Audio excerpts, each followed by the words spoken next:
அஸ்ஸலாமு அலைக்கும். Hello everyone, welcome back to my channel. இன்றைக்கி நம்ம சேனலில் ஒரு சூப்பரான சாக்லேட் பனானா கேக் எப்படி செய்கிறதுன்றதை நம்ம இந்த வீடியோவில் பார்க்க போகிறோம். அதுவும் இன்றைக்கி நம்ம எலக்ட்ரிக் ரைஸ் குக்கரை யூஸ் பண்ணி நம்ம இந்த கேக் செய்ய போகிறோம். எப்படி செய்கிறதுன்றதை நம்ம இந்த வீடியோவில் போய் பார்க்கலாம் வாங்க. பனானா கேக் செய்கிறதுக்கு தேவையான பொருட்கள்லாம் என்னன்றதை பார்த்துடலாம். இன்றைக்கி கேக் செய்கிறதுக்கு நான் 2 முட்டை யூஸ் பண்ணியிருக்கேன். அடுத்து பார்த்திங்கன்னா ஒரு 3 ஏலக்காய் நான் எடுத்திருக்கேன். அடுத்து இதில் நான் 3 வாழைப்பழம் எடுத்திருக்கேன். சின்ன வாழைப்பழமாக இருக்கனால 3 எடுத்திருக்கேன். பெருசாக இருந்தால் நீங்கள் 2 வாழைப்பழம் கூட யூஸ் பண்ணிக்கலாம். அடுத்து பார்த்திங்கன்னா நான் இன்றைக்கி 1 கப், அதாவது 250 ml மைதா மாவு எடுத்திருக்கேன். அதுலேயே பாதி பார்த்திங்கன்னா, அதாவது 125 கிராம் அரை கப் சுகர் எடுத்திருக்கேன். 1/3 கப் ஆயில் எடுத்திருக்கேன், குக்கிங் ஆயில்.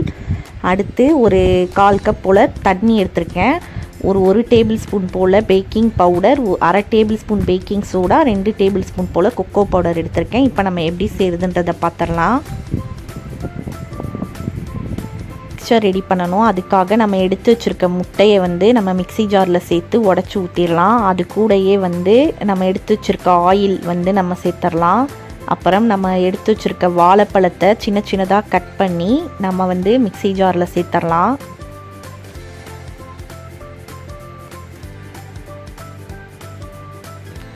அது கூடயே பார்த்திங்கன்னா நம்ம எடுத்து வச்சுருக்க சுகரையும் நம்ம இதில் ஆட் பண்ணிடலாம்.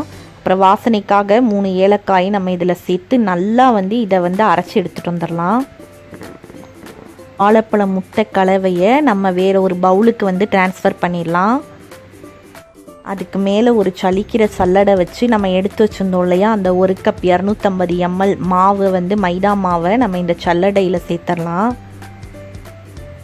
நம்ம எடுத்து வச்சுருந்தோம் இல்லையா, அந்த 1 டேபிள் ஸ்பூன் போல் பேக்கிங் பவுடர், 1/2 டேபிள் ஸ்பூன் போல் பேக்கிங் சோடா, 2 டேபிள் ஸ்பூன் போல் கொக்கோ பவுடர், இது எல்லாத்தையுமே நம்ம அந்த மாவு கூடையே சேர்த்துடலாம். நம்ம நல்லா சலிச்சு எடுத்துடலாம். நல்லா சலிச்சு எடுத்ததுக்கப்புறம் இதை நல்லா மிக்ஸ் பண்ணி விட்டுக்கலாம். ஒரு ஸ்பேச்சுலா வச்சு நல்லா நம்ம மிக்ஸ் பண்ணி விட்டுக்கலாம்.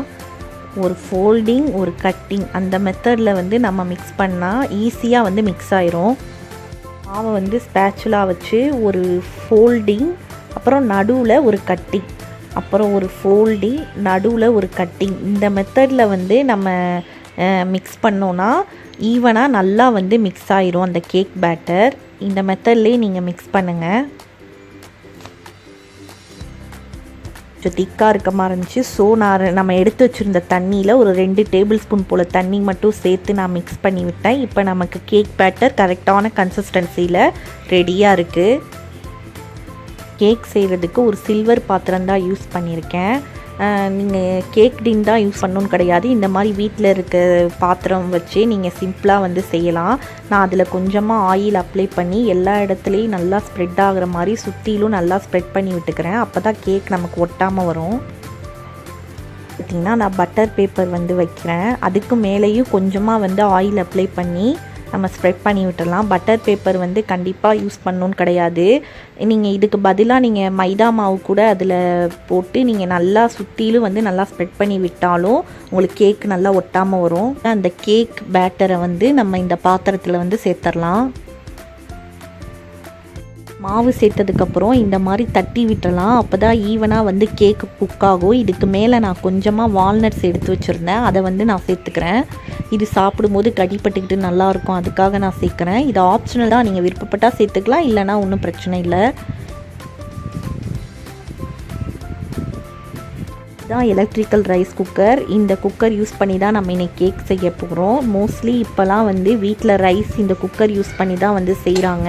கீழே இருக்கிற அந்த ஸ்விட்சை ஆன் பண்ணிவிட்டு ரைஸ் குக்கிங்ன்ற பட்டனையும் நான் இப்போ ஆன் பண்ணிக்கிறேன். இப்போ இந்த தண்ணிக்கு மேலேயே நான் ஒரு ஸ்டாண்ட் வச்சுக்கிறேன்.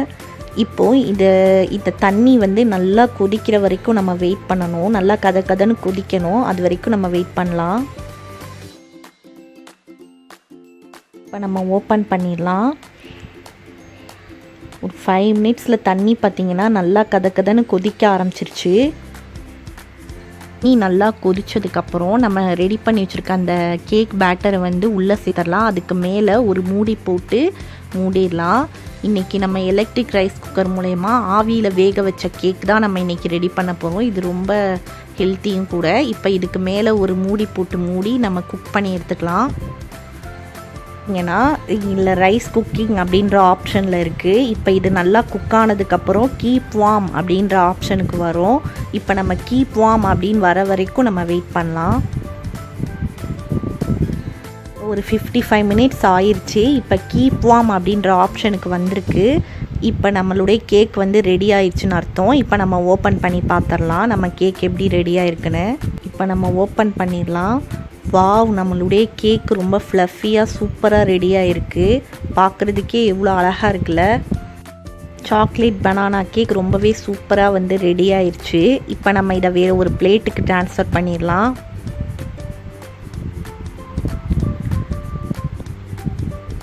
வாவ், எவ்வளோ சூப்பராக ஒட்டாமல் கூட எவ்வளோ சாஃப்டாக வந்திருக்கு பார்த்தீங்களா. நம்மளுடைய கேக் வந்து பார்க்குறதுக்கே நல்லா சாஃப்டாக தெரியுது. அவ்வளோ சூப்பராக இருக்குது. சூப்பரான சாக்லேட் பனானா கேக் ரொம்பவே அருமையாக ரைஸ் குக்கரில் ரொம்ப சுலபமாக வந்து ரெடி ஆயிடுச்சு. நீங்களும் உங்கள் வீட்டில் இதை ட்ரை பண்ணி பார்த்துட்டு எப்படி இருந்துச்சுன்னு எனக்கு கமெண்ட்டில் சொல்லுங்கள். அடுத்து வேறு ஒரு இன்ட்ரெஸ்டிங்கான வீடியோவில் நான் உங்களை சந்திக்கிறேன். தேங்க்யூ.